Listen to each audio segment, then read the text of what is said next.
அஸ்ஸலாமு அலைக்கும் வரஹ்மத்துல்லாஹி வபரகாத்துஹு. Welcome to Tamil Islamic Hidaya.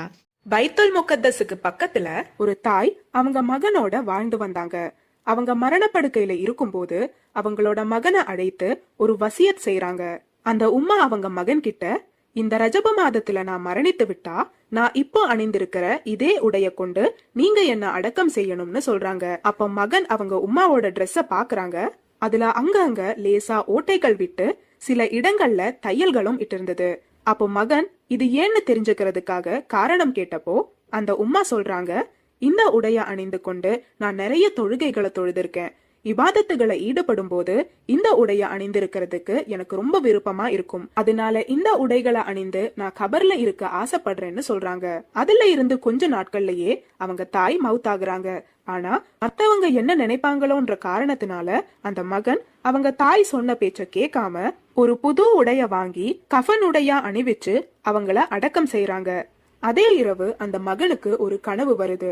அதுல அவங்க தாயார் வந்து, எதனால என்னோட வசியத்தை நீ நிறைவேற்றலன்னு கேக்குறாங்க. உடனே மகன் தூக்கத்துல இருந்து எந்திரிச்சு அதே நேரத்துல தன்னோட தாய அடக்கம் செஞ்ச இடத்துக்கு போறாங்க. அங்க போய் அவங்க உம்மாவோட கபரை தோண்டி பாக்குறாங்க. ஆனா அங்க அவங்க உம்மாவோட ஜனாசாவை பார்க்க முடியல. பயத்திலையும் குழப்பத்திலையும் நிலை குலைந்து போன மகன் அங்க உட்கார்ந்து கதறி அழுகுறாங்க. அப்போ அவங்களுக்கு ஒரு சத்தம் கேக்குது. ரஜப மாதத்துக்கு மரியாதை செஞ்ச ஒரு நபரை அல்லாஹு தாலா கபர்ல தனியா விட மாட்டான். இந்த கபரில் அடக்கம் செய்த நபர் சுவனத்திற்கு மாற்றப்பட்டார்னு ஒரு சத்தம் கேக்குது.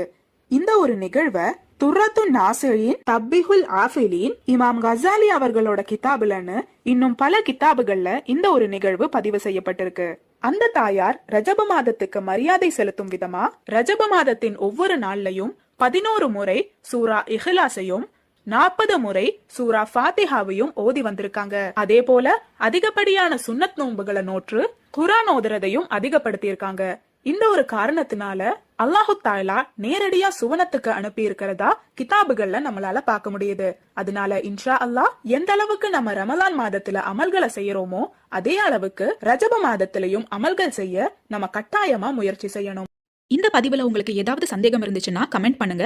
நீங்க மரணித்த பிறகும் உங்களுக்கு நன்மை வந்து சேர்ந்து கொண்டே இருக்க இன்ஷா அல்லாஹ் இந்த ஒரு வீடியோவை ஜாரியான சதகாவா நினைச்சு உங்க நண்பர்களுக்கும் ஷேர் பண்ணுங்க.